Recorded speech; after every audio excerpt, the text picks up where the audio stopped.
Assalamualaikum warahmatullahi wabarakatuh. Perkenalkan, nama saya Gania Zahara Nabila dengan NIM 23042153, jurusan Ilmu Administrasi Negara. Baiklah, pada kesempatan kali ini saya akan mempresentasikan tentang merumuskan bentuk, sumber, dan penggunaan dari kekuasaan, kewenangan, dan legitimasi yang akan menjadi instrumen bagi kelompok-kelompok dalam politik atau negara.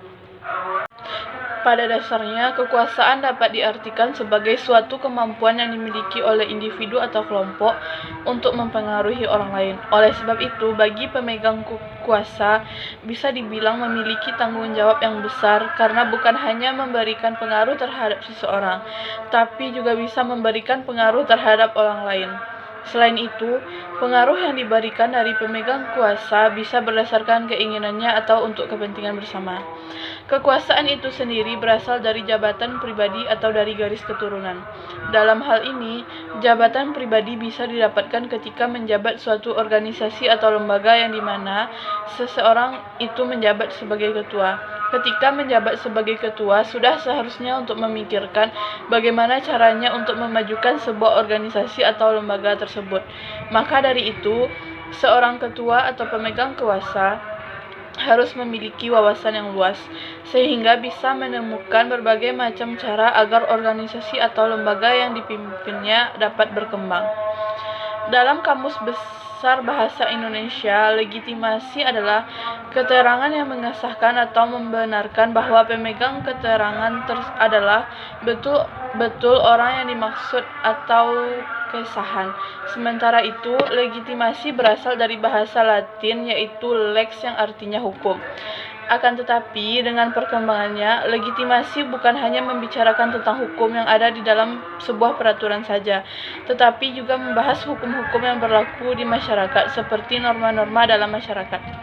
Pada dasarnya, pengertian legitimasi kekuasaan menurut para ahli berbeda-beda. Meskipun pengertian legitimasi kekuasaan berbeda-beda, tetapi secara garis besar, legitimasi kekuasaan adalah suatu bentuk yang dibuat masyarakat dalam menerima dan percaya terhadap pemerintahan, pemimpin, pejabat negara, dan kebijakan-kebijakan yang telah dibuat. Maka dari itu dapat dikatakan bahwa selama masyarakat merasa terlindungi dan merasa sejahtera, maka mereka bisa menerima dan percaya terhadap pemimpin suatu pemerintahan. Sifat kekuasaan. 1. Position power. Sifat pertama dari kekuasaan adalah position power. Sifat position power adalah kekuasaan yang sudah dimiliki oleh seseorang pada suatu organisasi. Sifat kekuasaan ini biasanya ada pada seseorang yang memiliki jabatan di suatu organisasi.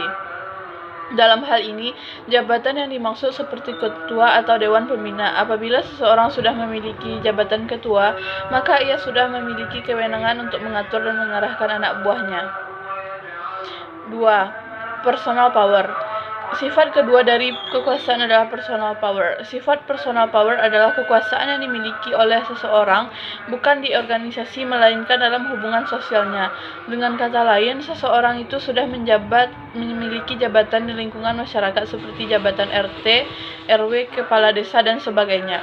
Biasanya, seseorang yang memiliki sifat personal power ini namanya sudah di lingkungan masyarakatnya. Sumber kekuasaan. 1. Kedudukan. Misalnya, seseorang memiliki jabatan sebagai ketua di sebuah organisasi, memiliki pangkat yang tinggi di bidang kemiliteran, dan sebagainya. Sumber kekuasaan yang berasal dari kedudukan ini, jika ada pada seseorang yang salah, maka akan memunculkan kerugian pada banyak orang. 2. Kekayaan.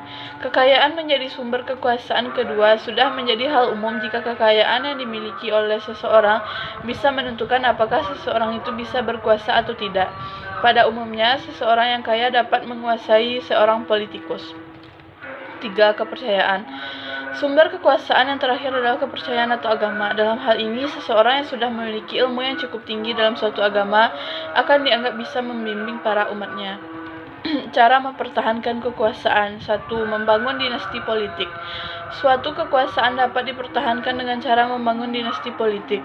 Dinasti politik dapat diartikan sebagai politik keluarga yang mana hampir semua anggota memiliki jabatan di suatu daerah. Dengan adanya dinasti politik, maka setiap kebijakan yang disebut oleh pejabat daerah lebih mudah untuk diwujudkan, sehingga kekuasaan tetap terjaga.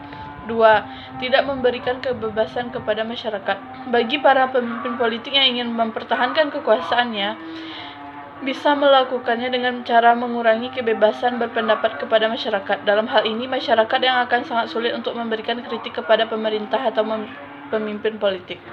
3. Menghilangkan peraturan-peraturan yang dapat merugikan kekuasaan. Apabila kekuasaan tidak bisa dipertahankan dengan cara membangun dinasti politik dan membatasi akses untuk berpendapat, maka sudah seharusnya menggunakan cara ketiga, yaitu menghilangkan peraturan-peraturan yang dapat merugikan kekuasaan. Dengan menghilangkan peraturan-peraturan yang merugikan suatu kekuasaan akan membuat suatu kekuasaan tetap berjalan tanpa harus melanggar peraturan. Sekian yang dapat saya sampaikan. Terlebih terkurang saya minta maaf. Assalamualaikum warahmatullahi wabarakatuh.